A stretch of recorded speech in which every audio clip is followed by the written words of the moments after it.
How can you achieve and maintain business growth? Harvard Business School Executive Education is now accepting applications for a new program, Driving Profitable Growth, taking place in Boston from October 25th through the 28th. This program focuses on business expansion and organizational growth strategies that can lead your company into the future. Learn more about this 3-day program for senior leaders by visiting hbs.me/growth. That's hbs.me/growth.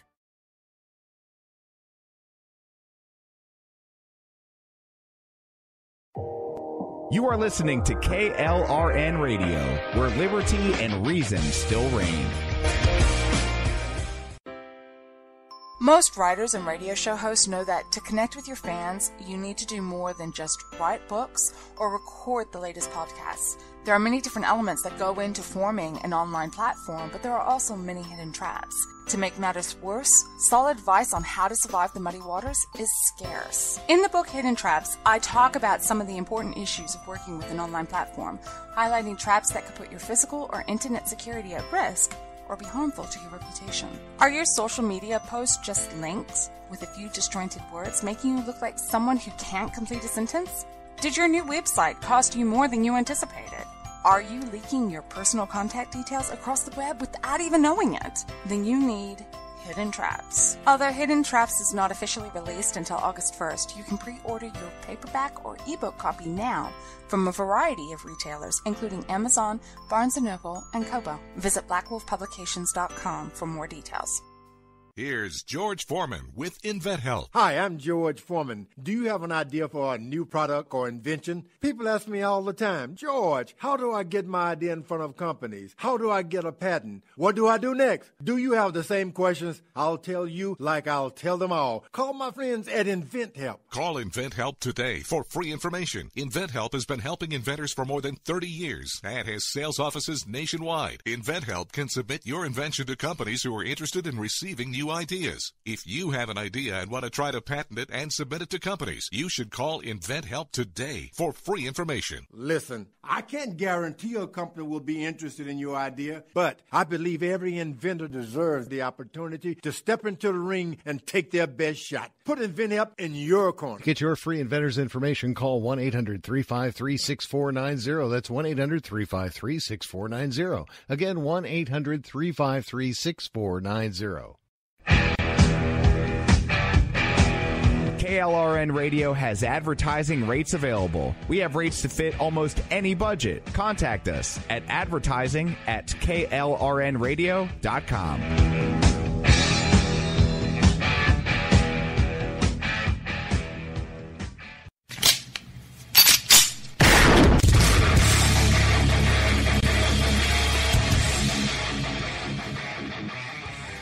This is Slickery Trigger for Rebel Road Tactical.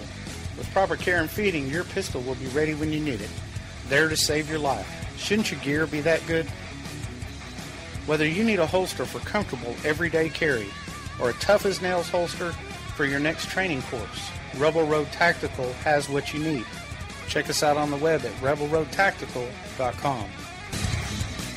Tired of paying outrageous prices for Viagra? Well, we have great news for you. Now you can finally get Viagra at huge discounts. Healthy Man allows you to save up to $500 on Viagra. Why pay U.S. pharmacy prices of $15 per pill or more when you can get Viagra for less than $3 a pill? Call today and get 40 Viagra pills for only $99. This can cost as much as $600 at your local pharmacy. You can't afford not to call us. If you want Viagra at the lowest prices, never pay $15 a pill pharmacy prices again. Get Viagra for less than $3 a pill. Call 1-800-516-7602 today and save up to $500 and get 40 pills for just $99. Healthy Man is fast, easy, and affordable. Operators are waiting at 1-800-516-7602 to take your call right now. Call 1-800-516-7602. That's 1-800-516-7602. Again, 1-800-516-7602. If you're 85 or younger, would you like peace of mind and comfort for your family? We're Final Expense Direct with an urgent message for you. The average funeral today costs over $8,000, but the most you'll get from government benefits is $255. How will your family pay the difference? We can help. Our senior plans start as low as just $1 a day and pay up to $30,000 for a funeral and other final expenses. Peace of mind is easy. There's no medical exam. You'll have lifetime coverage, and your plan can't be canceled as long as you pay your premiums. Call now for free information about our senior plans. Answer a few simple questions and receive approval right on the phone. Plus, call right now and we'll give you a discount prescription card for free. Call 800-553-8687. That's 800-553-8687. Again, 800-553-8687. 687. Pink fluffy unicorns dancing on rain.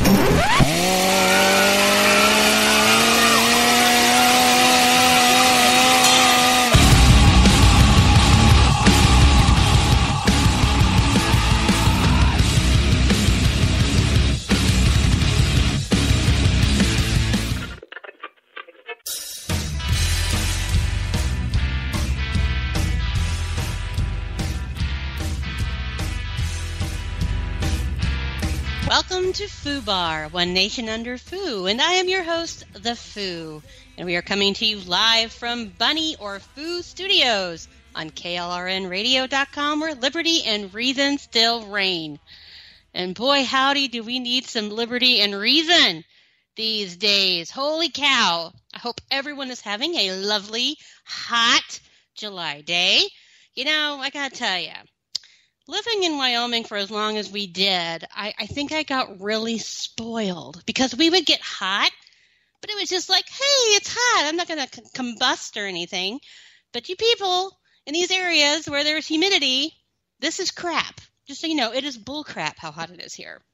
And I won't spend the entire hour complaining about how hot I am, but it's hot, like Africa hot. Do you remember that line from, what was it, Good Morning Vietnam? He says, it's hot. It's Africa hot. Well, that's where I'm living in. It's Africa hot. But it's great to be here with you guys live tonight. Awesome. In fact, it's been a whole week since we got to talk, and so much is going on.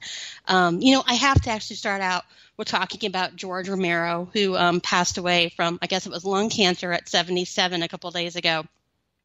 And George Romero was, of course, the father of zombies and a master of horror. And I have to tell you, he's one of the reasons that long time ago that Bunny had a chainsaw and that Bunny was homicidal and that Bunny was scary was because little Bunny Foo-Foo, when I was little Bunny Foo-Foo, George Romero and zombies were like my thing.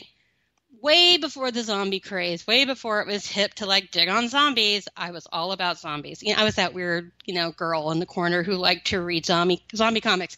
Anyway, Romero probably played a huge part in what I do today and who I am today. And I know that's really scary, but it's awesome. And I was very, very sad to hear of his passing. So here at the Bunny Show, we're going to give him a shout out and a good rest in peace, George. You will be missed. Okay, so I got to go on to what I've got my show on tonight. Later on, we're going to have Momo and Jen. They're going to come on from Misfit Politics, and we're going to talk about the importance of conservative women. And what's interesting is I planned this show a while back. I actually wanted them to come on like 2 weeks ago, and they were so busy living their lives that they couldn't be here. But what's interesting is I wanted to talk about conservative women and conservative policies and being a conservative woman long before Linda Sarsour or any of the other crap with the Women's March came to a head. Granted, we've known they've sucked since they started. It's been 6 months now since they had their first gathering, their first protest, their first march, where they sat around in their little pink vagina hats and their glitter glue signs and talked about how horrible it is to be Americans. It was really stupid. But, it hadn't come to a head yet with Linda Sarsour. But even before we get to Linda, who we'll talk about at great length, I'm sorry, but it's true, I got to talk about what I saw this morning when I woke up. I tend to kind of wake up and roll out of bed, and I'm getting to the point where I'm so old I have to kind of wake up before I can read anything. And please don't try to engage me before I've had coffee because I can be a real horrid bitch. But I did get onto my timeline. I was reading through it, and I saw Alyssa Milano interacting with Kira Davis. Now, I don't know if you know Kira Davis, but she's a lovely conservative lady who has very popular columns and blogs all over the place. And Kira was talking to Alyssa, Because Alyssa was saying how we need more Republican women in Congress because, these women had defended the people against evil, Trump care, Collins and Murkowski or whatever. And so it was this big deal that Republican women should have more of a presence. And Kara's like, hey, it is really hard to be a Republican woman or a conservative because we get treated like crap. We get threatened. We get harassed. We get all kinds of nonsense. And Alyssa actually seemed surprised, which I was like, really? Come out of the bubble, honey. But it was interesting because then she asked how horrible it was, and she couldn't believe what she was hearing. And I don't know, again, if she's just living in this Hollywood bubble, but plenty of conservative women were more than happy to say, yeah, this is a reality of who we are and what we deal with every day.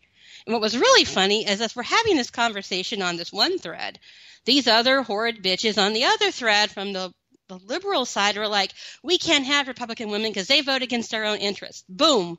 Which was exactly what we were saying, that's all we ever hear from other people, is that Republican women are anti-woman and that we vote against our own best interests. Because apparently they know what my own best interests are. This makes me insane. So here we have a Hollywood elite saying, hey, we need more Republican women. And then we have these liberal bitches saying no because they're awful people. And here is our disconnect within being women. We have Women's March, right? And somehow this is expected. This is accepted. This is what women supposedly should be doing, is marching around with terrorists and cop killers and Sharia sympathizers and talking about the wage gap and racism and sexism and Islamophobia and homophobia and dinosaur phobia or whatever phobia is out there today. That's what they expect from women. They don't expect us to care about the budget. They don't think we should care about security or job growth or the economy. Apparently, all we should care about is our vagina and the uterus inside, and that we are somehow free to make bad decisions and make someone else pay the ultimate price for our decisions.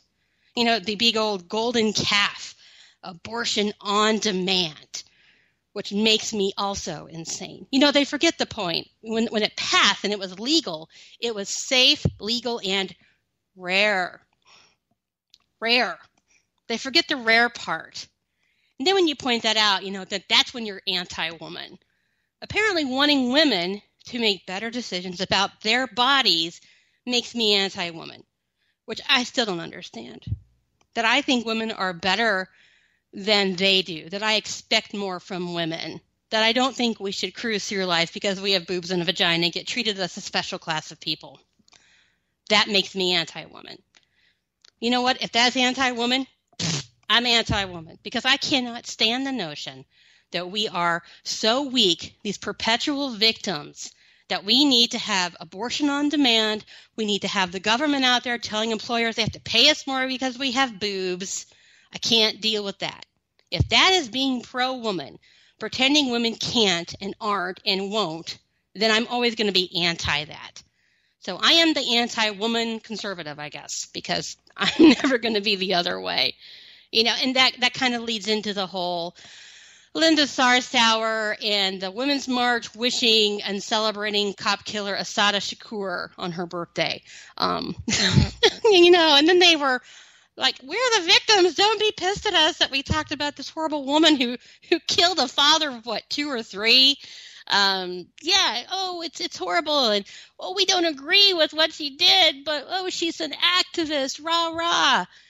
You're all pissed at us because we like her, our bad. And then it became a 20-tweet storm about why it was okay for what they did.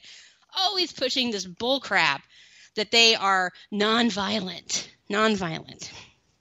Right. Nonviolent. Wanting to take women's vaginas away from them because you disagree with them is nonviolent.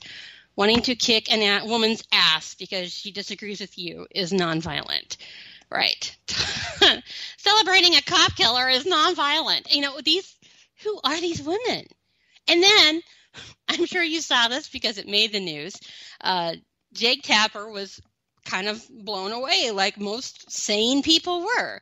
And he said, hey, where are the progressives calling out this crap that these women are supporting where other people saying this is wrong on the left. Because, the right was all about this is wrong, this is awful, shame on you for pushing this, right? And so Jake said, well, they got a point, so where are all these people? And then he even went so far as to tag Linda Sarsour, who got all bent out of shape because, she's always the victim, and called him alt-right. Jake Tapper, alt-right. OMG, folks.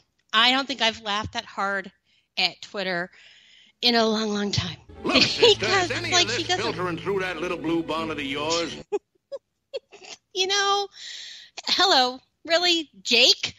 Dude works for CNN. What she does, and what they all do, though, is they're so arrogant and they're so wrapped up in who they think they are that if you dare disagree with these women, this is how insecure they really are. If you disagree with them, they lump you in with a group of people they consider hateful so they can ignore your feedback and keep on going. It's kind of like what the left has always done with people they disagree with. Dehumanize, objectify, ignore. Done. And when Jake crossed the line with her, well, he became the enemy, and to her, the enemy is all right. Pretty pathetic. Pretty weak. Pretty Linda Sarsour. Right. I'm going to take a short break. And speaking of Linda Sarsour, when we come back, we're going to do this week's Top 10 Douchebags. So stay put, and I'll be right back.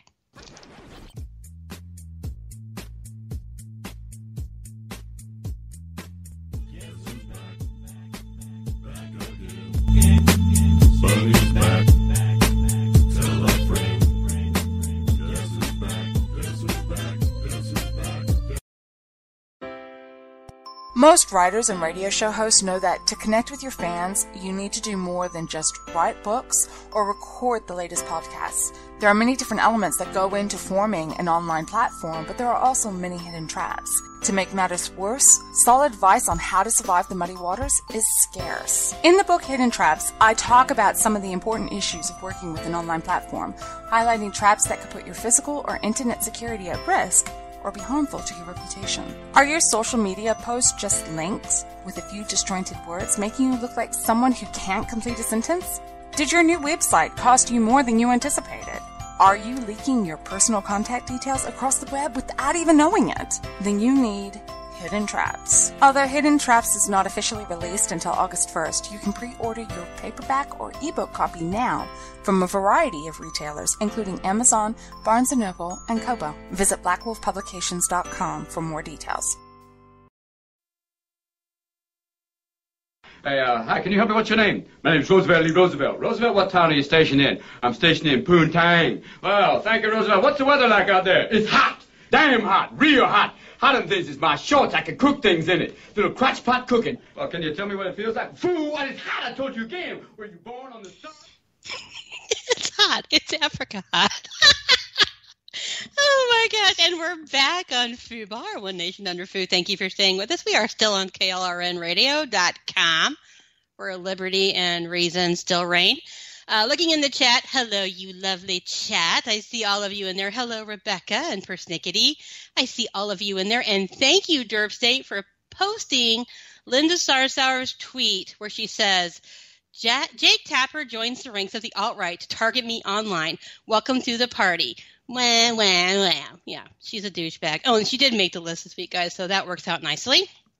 And speaking of the list, each week on FUBAR, we do what's called a Top 10 Douchebags of the Week. And this information actually comes from you good people in social media. Basically what it does is it gives y'all a chance to be part of the show and help me put the show together. And it's really fun, actually, because, when you're one person looking at the news and reading through social media, you see one side of most everything. And I totally forget things. I'm getting old. That's part of it. And I'm like, oh, I forgot that happened this week. Yeah, that guy was a douchebag. Thanks for sending that. So every week I'm going to ask y'all to send me your nominations, and I'll pick the top 10, and we'll go through them on the show. And again, it's kind of your way of being part of this craziness that we call FUBAR. All right, and this is this week's Top 10 Douchebags. At number 10 is Bill Nye. Oh, Bill Nye, the not-so-science guy. I guess he got an Emmy nomination for his gross show. Actually, also, before I came on, he was talking about on social media how we need more old people to die so that we can start working on climate change stuff. Yeah. So not only does his crap show earn an Emmy nomination, and it is a crap show, it's awful. If you get a chance and you want to throw up and you feel like you need to throw up, feel free to watch it. It's on Netflix. But he also said before, and this was like literally right before I came on, I saw a tweet about him saying that more of you old people need to die. So would you old people please get on that so we can save the planet and stuff? Because Bill Nye, the science guy, is a douchebag at number 10. At number 9 is Jodi Allard, Allard. You probably don't know who she is unless you are on Twitter and saw an article that she wrote about an article that she wrote before, wounding her 2 sons so badly that one of them was suicidal. Jodi is a feminist, and a while back she wrote a piece about, I don't remember exactly what it was, but basically she has 2 sons, and she wrote the entire piece that she put out for the public to read about how awful and gross and how much she hates having boys, basically. That she was scared of her sons, that they were going to turn into monsters. And guess her kids saw this. Her sons did see this. And then so she wrote another one about how her kids saw this and how she felt bad, but she still sees them basically as predators because they're boys. Because, men are born to attack and they have no self-control and they're just monsters and animals. And, can you imagine being so mentally ill and so wrapped up in a ridiculous narrative that you would attack your own children and then go public with that attack? I think she's gross and awful. It made me so angry that I wrote a blog in first person for the site where I don't write in first person. Because I have a son. I am a mom. I have a little boy. He's 10. He is amazing and wonderful and charming and funny, and he can fart on command. He is the light of my life. And to watch this woman write an article about how much she hates men and despises that she has sons infuriated me. What a gross person, what an ugly agenda, what a nasty narrative, and what a giant douchebag Jodi Allard you are at number 9.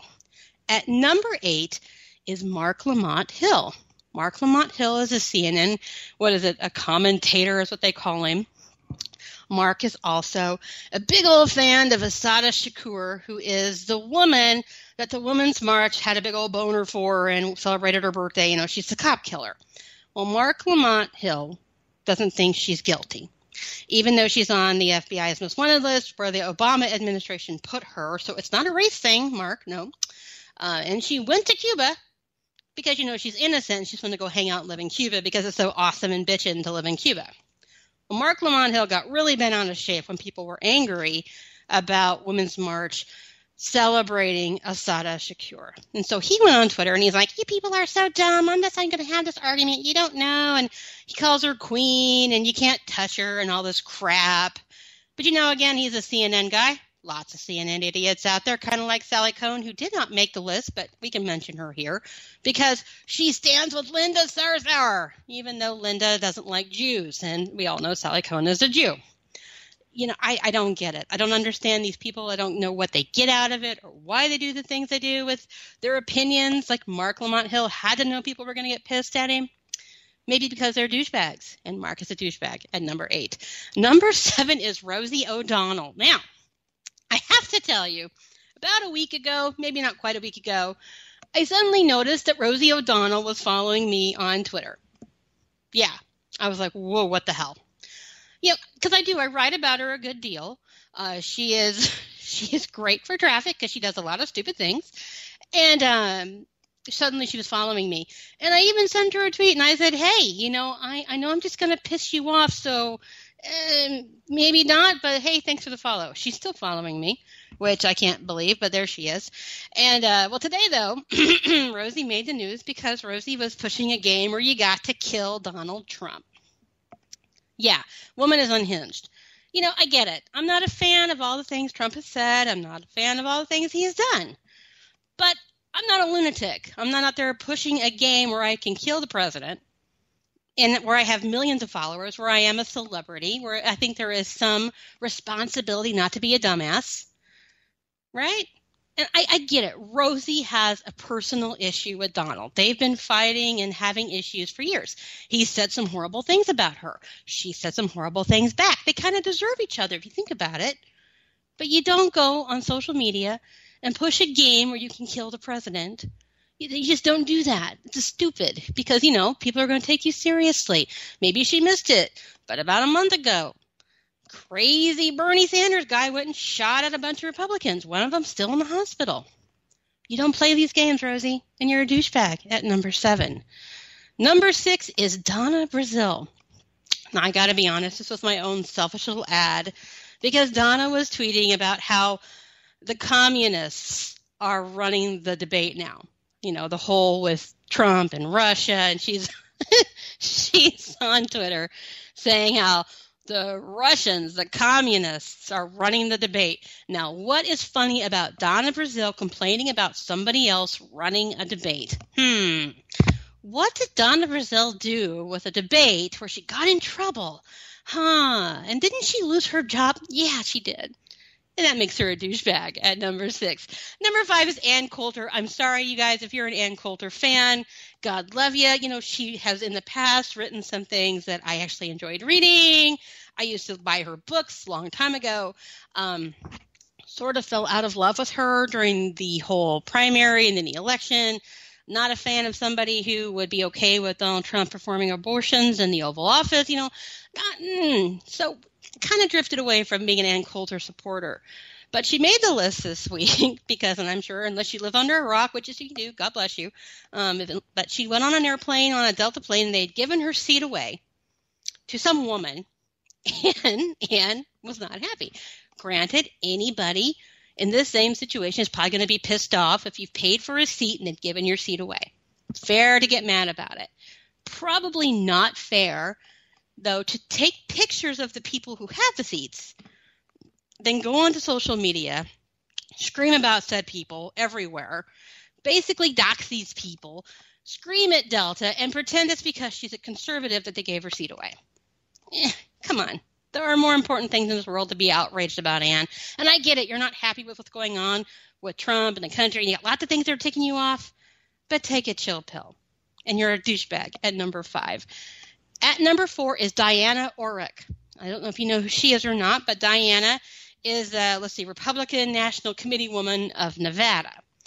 And basically another woman said that she wished that John McCain would effing die already. And Diana said, amen.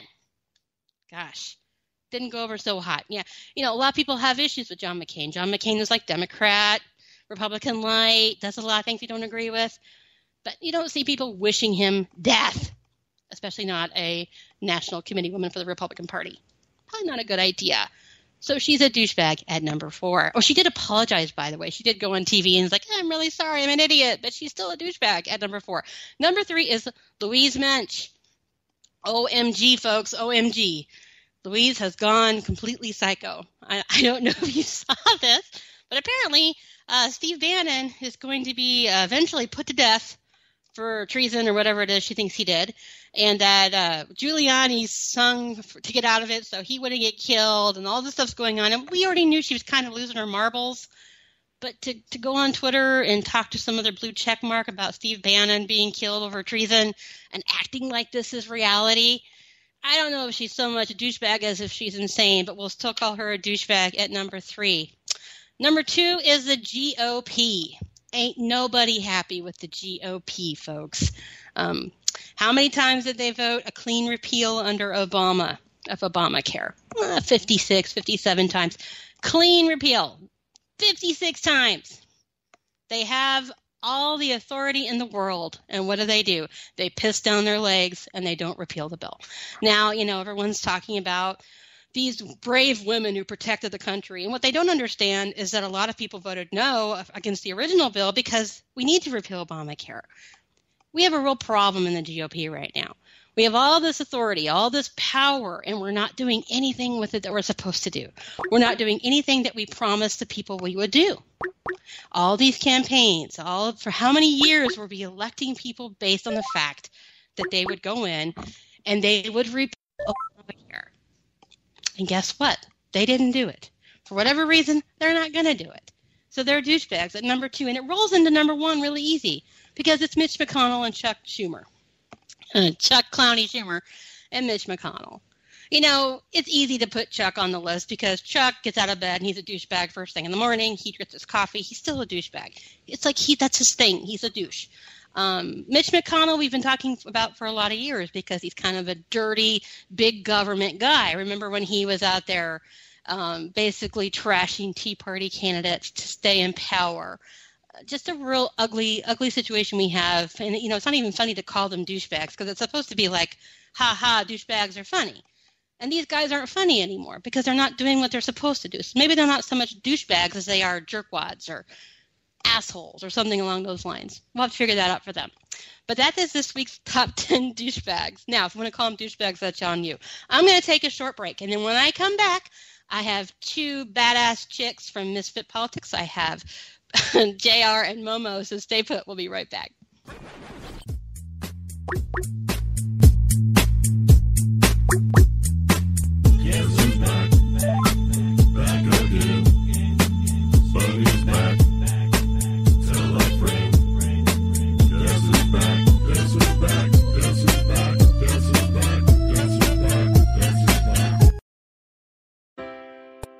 Most writers and radio show hosts know that to connect with your fans, you need to do more than just write books or record the latest podcasts. There are many different elements that go into forming an online platform, but there are also many hidden traps.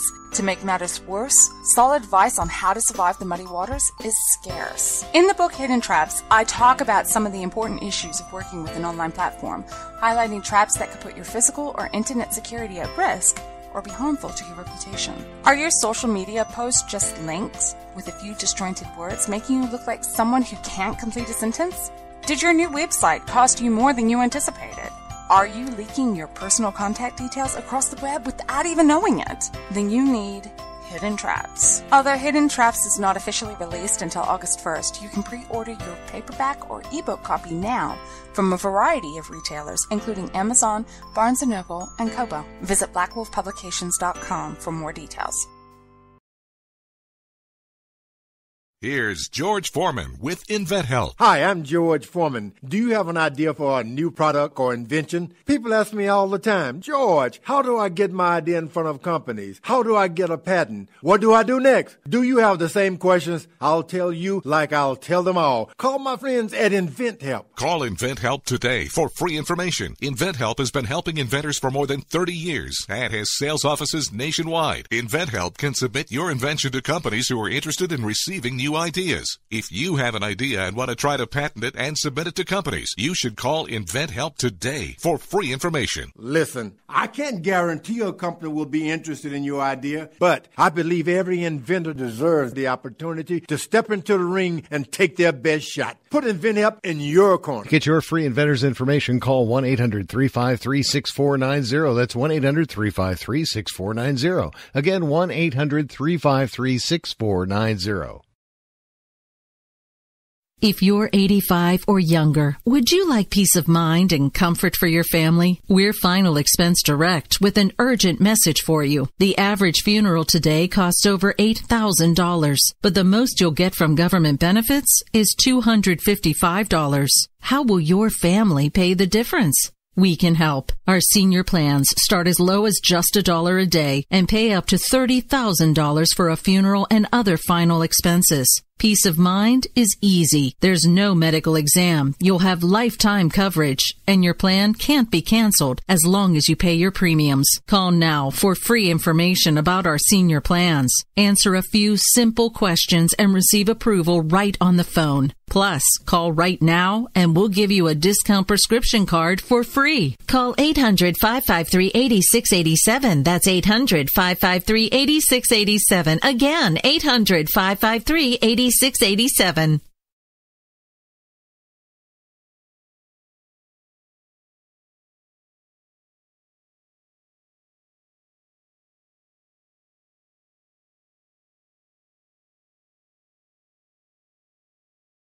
'Cause I've heard it all. No way. And I've been down there on the floor. No one's ever gonna keep me down again. Whoa, yes, I'm wise. Woman, hear me roar, la la la la. Yeah, I'm going to sing for like a half hour now. Lucky you guys. And we're back. Thank you for staying put through that little break. On the line with me, I have Jen and I have Mo. Ladies, are you there? Yes, hello. Hello. Hello. Hey, I've got you both. How are you? We'll do one at a time. Jen, how are you? I'm doing really great. I'm so happy to be here. Thank you for having us. Oh, I love that you're here. And Mo, how are you, dear?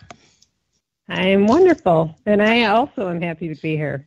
Well, I'm glad that you're wonderful and both happy to be here. I'm so happy that you're both here. So, I asked you on for a couple of reasons. One, because I just adore both of you and I wanted to hang out. And the other reason was that I feel that more now than ever, and I thought this when Hillary was running, but I think that more now than ever, we have got to find a way as conservative women to get out there and spread message.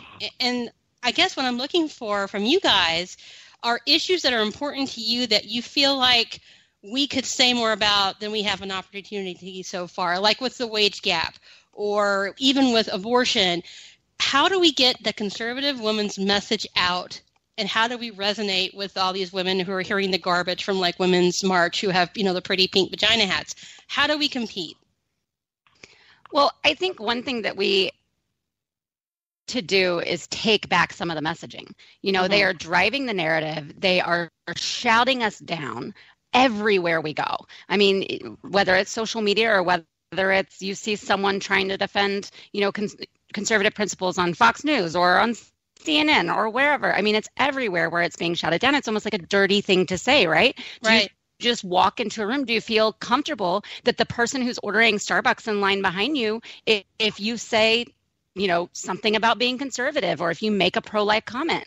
So there's got to be a way where we take that back so that, they hold everybody, the left holds the right responsible for anything and everything that they can remotely link to them that is bad.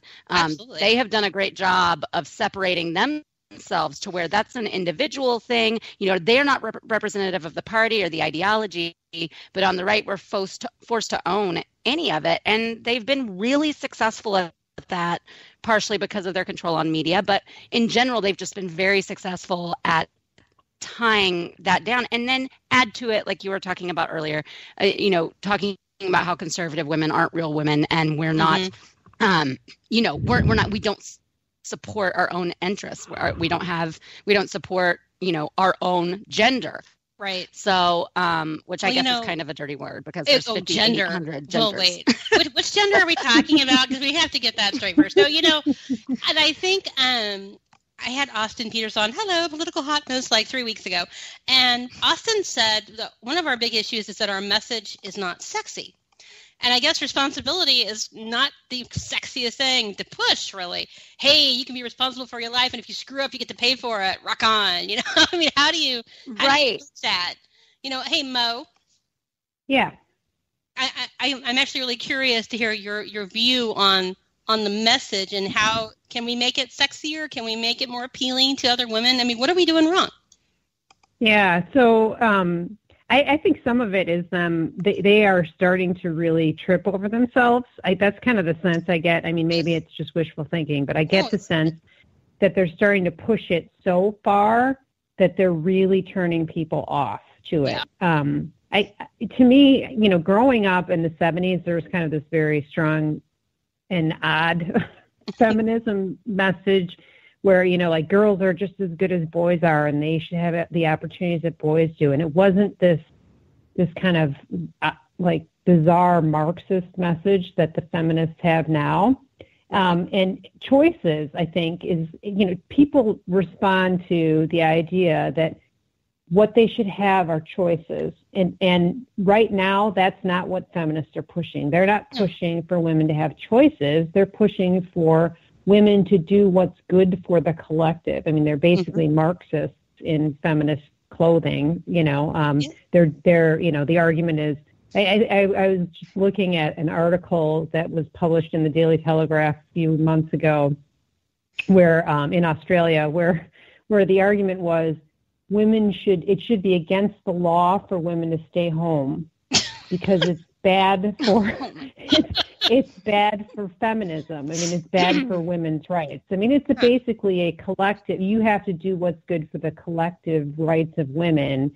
Kind of notion, and I think that's a turnoff for people. I think people don't like being told that they don't have choices, and I think we could grab back kind of this message of, what we are about is about letting people make their lives what they want their lives to be, letting people have opportunities to make choices that where they're not forced into, you have to be this type of woman, or you have to be you have to be a working woman because it's bad for the cause if you're not. I mean, it should be about inclusiveness and choices. That's kind of. See, that's way sexier than saying, "Hey, be responsible for yourselves." Amen. And it's funny because you bring up the idea that you grew up in the 70s, and I did too, actually. And I kind of remember the whole that women deserve to be equal, but it was never this overreaching obnoxiousness that you see now. Right. Between you shouldn't stay at home because it's bad for women's rights, or what was it, Joan Walsh bitching about Ivanka's dress being too girly. It's like feminists are freaking mean, and maybe that's just me, but it feels like all they do is attack people, that their whole message has become, you're not what we want you to be, so we're going to destroy you. Am I just paranoid? Because it kind of feels like that with me. They're like, I'm going to take your vagina away. I'm like, well, come get it, And it feels like it's violent almost.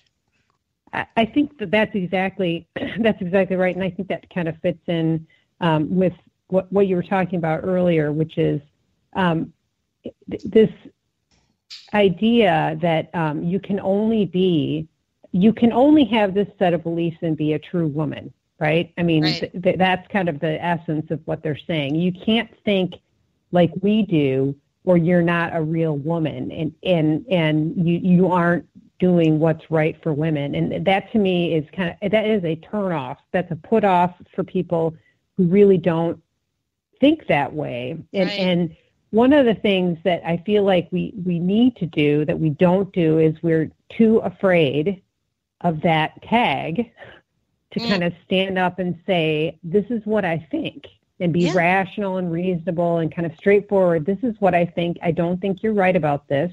Women should have choices, because we're so afraid of getting shouted down. Yeah. And that's where we can kind of take back the message. And I think, though, you're right, because we have spent so much time getting shouted down. Just even earlier talking about Alyssa Milano saying, hey, we need more Republican women in Congress. And we're like, hey, guess what? Being a Republican woman kind of sucks, and here's why.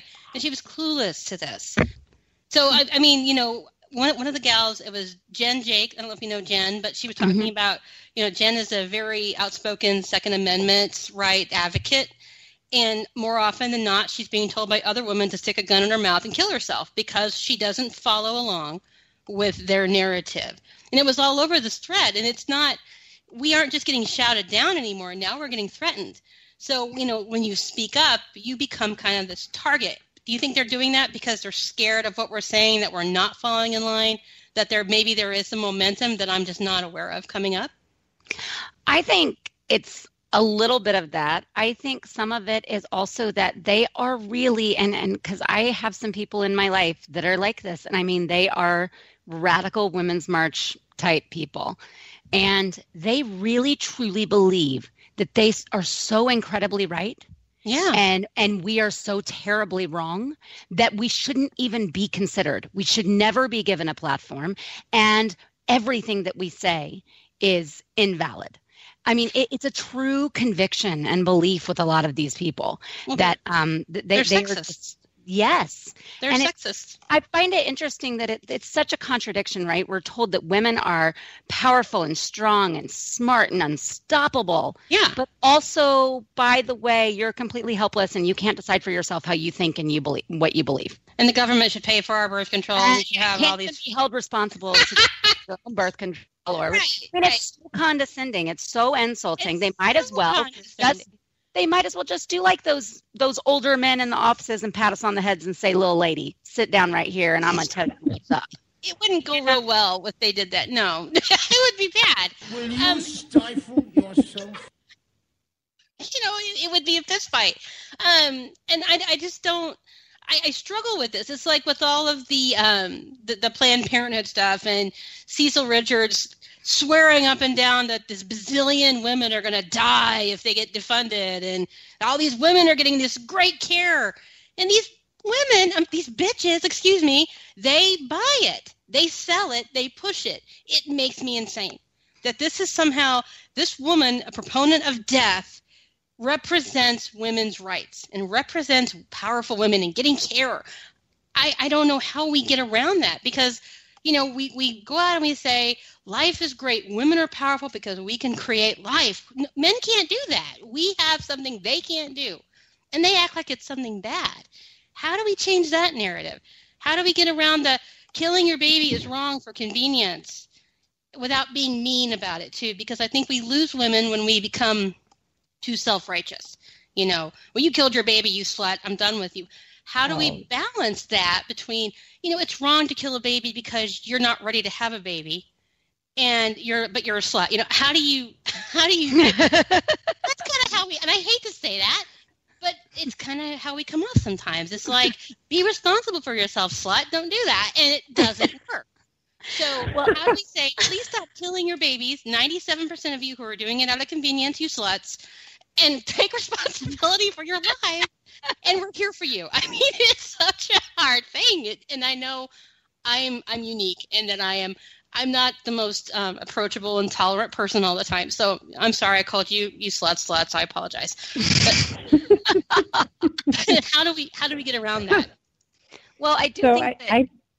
Go ahead, Jen. Sorry.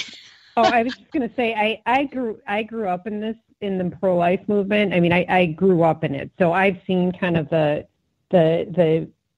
sea change through my entire life. My mother was very active in the pro-life movement from Roe versus Wade on. So I knew about it like growing up. I knew what it was, and I knew kind of how bad it was, and I've always been against it. So I've kind of watched the trajectory of the movement and of the pro-choice movement.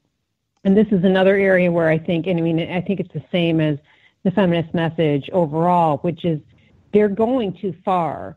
They had kind of a grip on people when they were making the safe, legal, but rare argument, but they didn't mean it. They didn't mean it. I mean, that's not what they wanted.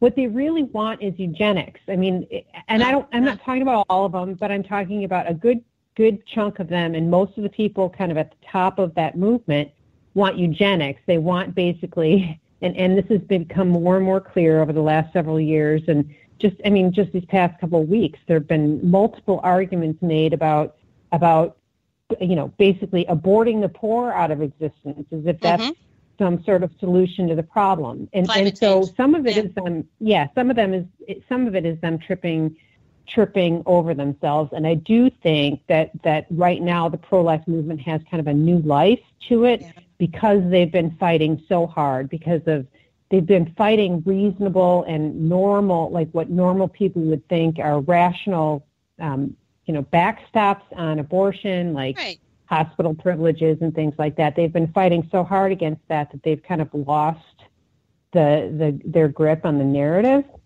And you have people who are pro-life who are saying, you know what, we're happy to how about a ban at 20 weeks?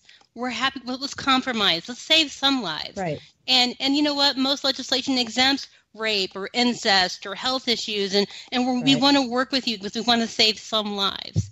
So I think you're right. I think there is momentum in that regard. There's definitely momentum. I mean, at the state level, it's absolutely, state by state, there's been a lot of progress made on kind of pulling back on abortions. And, obviously some of that is tripped up by what the Supreme Court does, but there's definitely been progress in that area. Yeah. So, and I'm sorry, Jen, go ahead. No, that's okay. Talking. There's three of us. It's gonna get messy. Go ahead. You're good, Jen.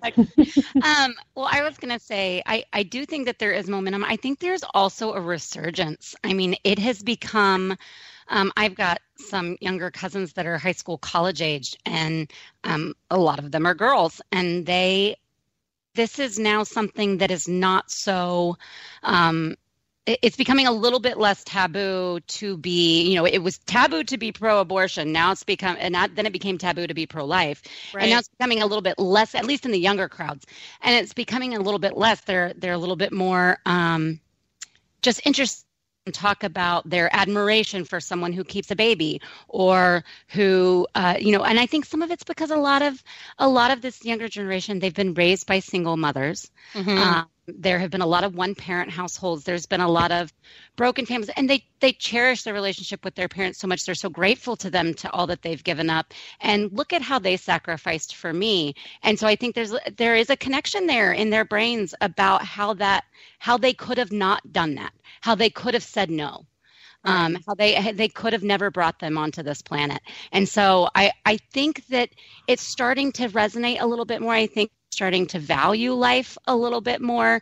Of course, the far crazy left is always going to be far crazy and radical. And left. And left. I think that there is, I think one thing that we really have to work on in the pro-life movement is that these girls won't be scared to death and feel like they will be shunned if they do make a mistake. Yeah. I agree. If they do get careless. I mean, the careless things that all of us did at a young age. Oh, yeah. Any one of us is lucky, maybe it didn't involve sex and pregnancy, but any one of us is lucky to have gotten out of childhood and adolescence, alive. Right. Yeah. So kidding. We really they have to know that when we say we're compassionate and we value life, we mean theirs too. Yeah. And that is important for them to understand. And I think that being able to be that way and also forgiving women that have made the decision to abort, being able to reach out to them and say, I still care about you. I hope that you're okay. And what can I do to help you be okay? I think all of these things are really important, and they get lost in the fray of lobbing all the bombs at each other. And by the way, the facts are on our side. History is going to be on our side. I have no doubt. No, I think you bring up a great point. And, when you're in the battle and it's 140 characters and some woman has just said something horrible to you and you tell her to, hey, go ahead and abort yourself, just leave the baby alone. I get that that's not where we are all the time. And it's interesting you bring up a compassion piece. I always think of my mother-in-law, who I call St. Constance. She's wonderful. She's amazing. And she was at church and she was reading, and I can't remember what it's called. My husband would strangle me. But she was giving the devotion that day or whatever. And they had written out something about how she was supposed to say something about women who have had abortions, pray for them in hell or whatever it was. It was something awful.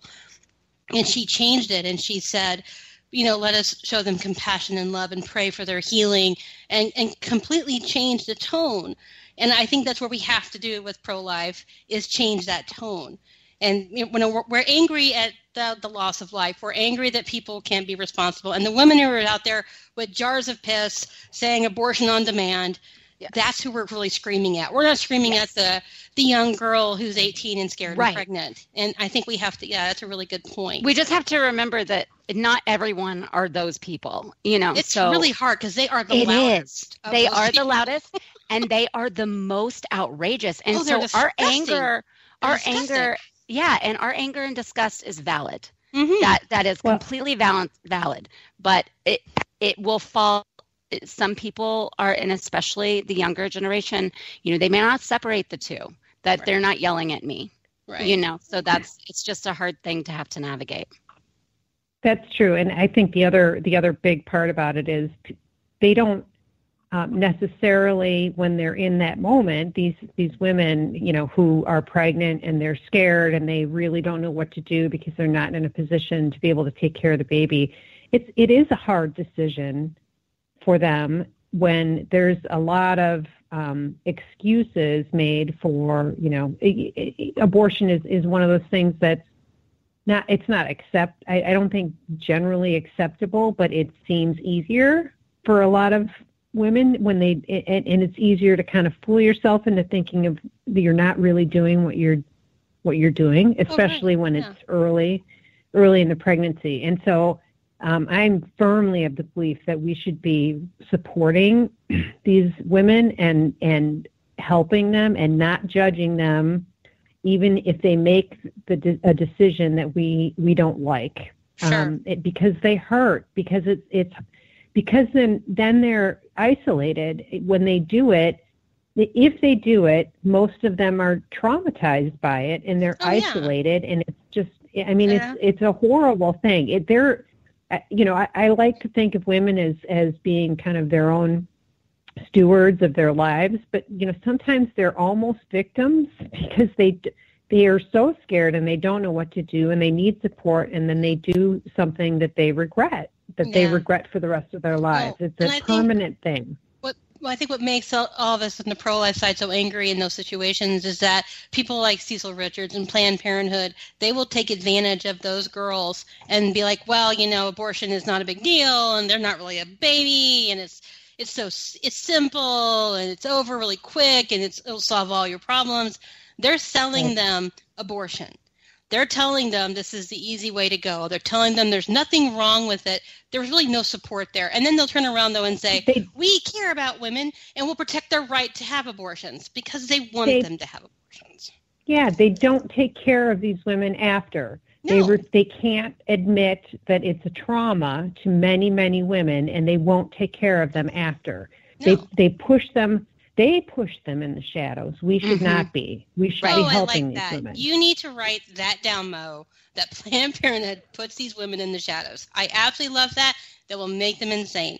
You ladies, I've only got a couple minutes left, and it went by way too fast. You're going to have to come back. I do want you to tell people how they can find you, because I think both of you have so much more to say than 20 minutes allows you to say. So, Jen, where do people find you?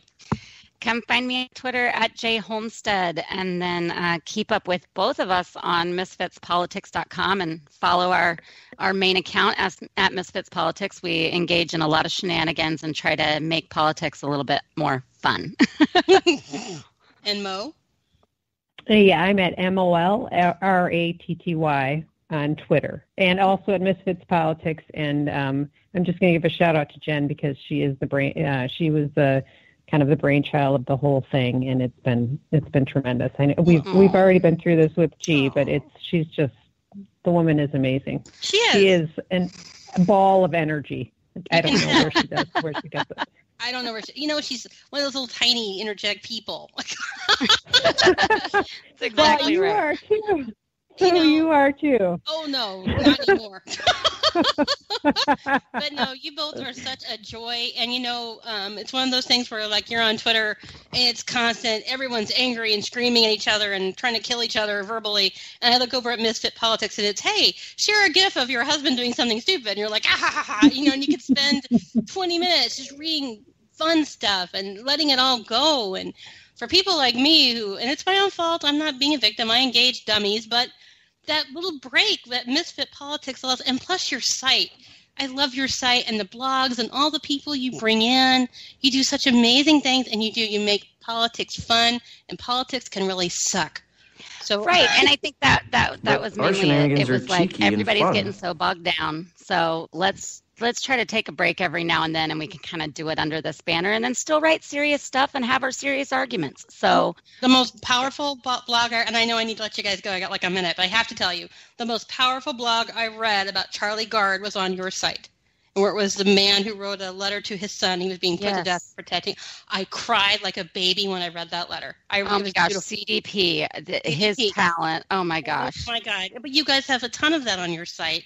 You have such great writers and such great content, and you make me laugh. And I wish I could spend the next half hour talking to you, but I got to let you go.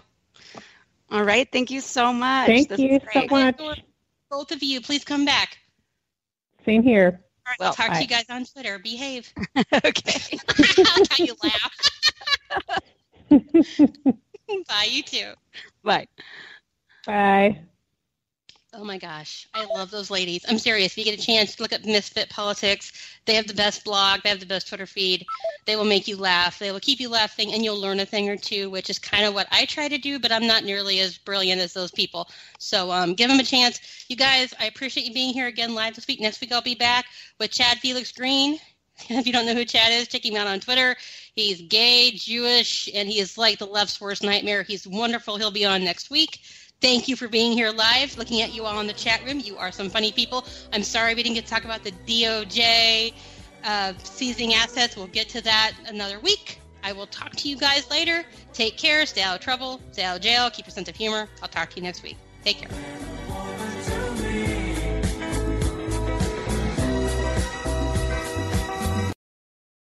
You should lie down for this. 9 out of 10 couples prefer a different mattress firmness. If only there were a bed that adjusted. Enter Sleep Number. You can both adjust the mattress to your perfect firmness, comfort, and support, your Sleep Number setting. And a Sleep Number bed lasts twice as long as a traditional mattress, but costs about the same. Does your bed do that? You can afford Sleep Number. You can't afford another mediocre night's sleep. And right now, get free home delivery on select beds during our fall sale. Plus, our Queen C2 mattress is now only $699. Save $200. Ends Monday. Only at a Sleep Number store. For more details and to find a store near you, go to sleepnumber.com.